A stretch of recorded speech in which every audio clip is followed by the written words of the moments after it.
ಲೂಕ ಅಧ್ಯಾಯ 4 ವಚನ 16-30. ಯೇಸು ತಾನು ಬೆಳೆದ ನಜರೇತ್ ಎಂಬ ಊರಿಗೆ ಪ್ರಯಾಣ ಮಾಡಿದನು.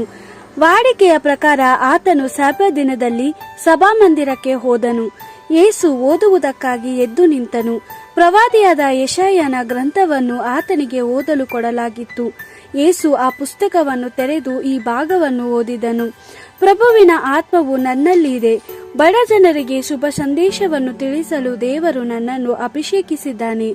ಪಾಪಕ್ಕೆ ಸೆರೆಯಾಳಗಳಾಗಿರುವ ಜನರಿಗೆ ನೀವು ಬಿಡುಗಡೆಯಾಗಿದ್ದೀರಿ ಎಂತಲೂ, ಕುರುಡರಿಗೆ ನಿಮಗೆ ಮತ್ತೆ ಕಣ್ಣು ಕಾಣಿಸುವುದು ಎಂತಲೂ ತಿಳಿಸುವುದಕ್ಕೆ ದೇವರು ನನ್ನನ್ನು ಕಳುಹಿಸಿದ್ದಾನೆ. ದಬ್ಬಾಳಿಕೆಗೆ ಗುರಿಯಾದವರನ್ನು ಬಿಡಿಸುವುದಕ್ಕೂ ಪ್ರಭುವಿನ ಶುಭ ವರ್ಷವನ್ನು ಪ್ರಕಟಿಸುವುದಕ್ಕೂ ದೇವರು ನನ್ನನ್ನು ಕಳುಹಿಸಿದ್ದಾನೆ. ಈ ಭಾಗವನ್ನು ಓದಿದ ನಂತರ ಯೇಸು ಆ ಪುಸ್ತಕವನ್ನು ಮುಚ್ಚಿ ಸಭಾಮಂದಿರದ ಸೇವಕನ ಕೈಗೆ ಕೊಟ್ಟು ಕುಳಿತುಕೊಂಡನು. ಸಭಾಮಂದಿರದಲ್ಲಿದ್ದ ಪ್ರತಿಯೊಬ್ಬರು ಯೇಸುವನ್ನೇ ದೃಷ್ಟಿಸಿ ನೋಡುತ್ತಿದ್ದರು.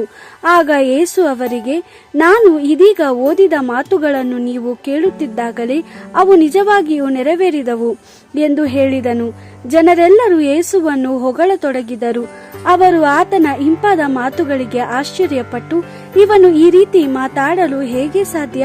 ಇವನು ಯೋಸೇಫನ ಮಗನಲ್ಲವೇ ಎಂದು ಮಾತಾಡಿಕೊಂಡರು.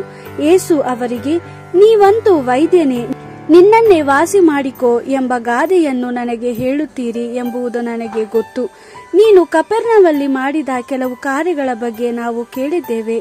ಅದೇ ಕಾರ್ಯಗಳನ್ನು ನಿನ್ನ ಸ್ವಂತ ಊರಿನಲ್ಲಿ ಮಾಡು ಎಂದು ಹೇಳಬೇಕೆಂದಿದ್ದೀರಿ. ನಾನು ನಿಮಗೆ ಸತ್ಯವನ್ನು ಹೇಳುತ್ತೇನೆ, ಪ್ರವಾದಿ ತನ್ನ ಸ್ವಂತ ಊರಿನಲ್ಲಿ ಸ್ವೀಕೃತನಾಗುವುದಿಲ್ಲ. ನಾನು ಹೇಳುವುದು ಸತ್ಯ. ಎಲಿಯನ ಕಾಲದಲ್ಲಿ 3.5 ವರ್ಷಗಳವರೆಗೆ ಇಸ್ರೇಲ್ ದೇಶದಲ್ಲಿ ಮಳೆ ಬೀಳಲಿಲ್ಲ.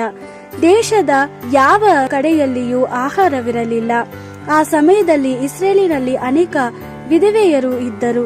ಆದರೆ ಎಲಿಯನನ್ನು ಬೇರೆ ಯಾವ ವಿಧವೆಯರ ಬಳಿಗೂ ಕಳುಹಿಸದೆ ಸೀದೋನ್ ದೇಶಕ್ಕೆ ಸೇರಿದ ಸೆರೆಪ ಊರಿನ ಒಬ್ಬ ವಿಧವೆಯ ಬಳಿಗೆ ಮಾತ್ರ ಕಳುಹಿಸಲಾಗಿತು. ಪ್ರವಾದಿಯಾದ ಎಲಿಷನ ಕಾಲದಲ್ಲಿ ಅನೇಕ ಕುಷ್ಠರೋಗಿಗಳು ಇಸ್ರೇಲಿನಲ್ಲಿ ವಾಸಿಸುತ್ತಿದ್ದರು. ಆದರೆ ಅವರಲ್ಲಿ ಯಾರಿಗೂ ವಾಸಿಯಾಗದೆ ಸಿರಿಯ ದೇಶದ ನಾಮಾನಿಗೊಬ್ಬನಿಗೆ ವಾಸಿಯಾಯಿತು ಎಂದು ಹೇಳಿದನು. ಸಭಾಮಂದಿರದಲ್ಲಿದ್ದ ಜನರೆಲ್ಲರೂ ಈ ಮಾತುಗಳನ್ನು ಕೇಳಿ ಬಹಳವಾಗಿ ಕೋಪಗೊಂಡು ಯೇಸುವನ್ನು ಪಟ್ಟಣದಿಂದ ಹೊರಗಟ್ಟಿದರು. ಆ ಪಟ್ಟಣವು ಒಂದು ಗುಡ್ಡದ ಮೇಲಿತ್ತು. ಅವರು ಯೇಸುವನ್ನು ಗುಡ್ಡದ ಅಂಚಿಗೆ ಕರೆದುಕೊಂಡು ಬಂದು ಕೆಳಕ್ಕೆ ತಳ್ಳಿಬಿಡಬೇಕೆಂದಿದ್ದರು. ಆದರೆ ಯೇಸು ಅದರ ಮಧ್ಯದಲ್ಲಿ ಹಾದು ಹೊರಟು ಹೋದನು. ದೇವರ ವಾಕ್ಯವಿದು. ದೇವರಿಗೆ ಕೃತಜ್ಞತೆ ಸಲ್ಲಲಿ.